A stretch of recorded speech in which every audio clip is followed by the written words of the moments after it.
And this week marks 1 year since Nikki Haley assumed the office of the United States Ambassador to the United Nations.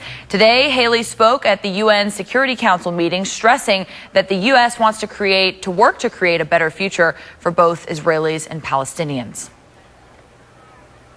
The United States remains deeply committed to helping the Israelis and the Palestinians reach a historic peace agreement that brings a better future to both peoples, just as we did successfully with the Egyptians and the Jordanians.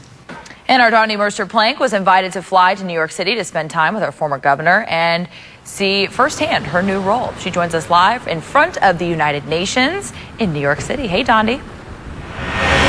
Very cold and windy, may I say, New York City. It really was such an honor today to be invited and admitted into the United Nations, that very big building you see behind me, and to be allowed to attend a Security Council meeting.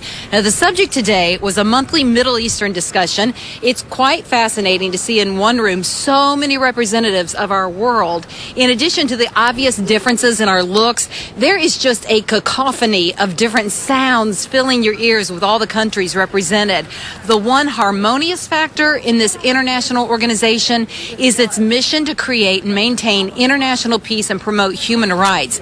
Our former governor, now ambassador, shared with the Security Council today America's commitment to peace in the Middle East and was quite adamant in putting pressure on countries not working toward that. Haley said these monthly sessions on the Middle East spend far too much time on Israel and the Palestinians and far too little time on the terrorist regimes that undermine peace and security in the region, chief among them, of course, ISIS, Hezbollah, and Hamas and Iran.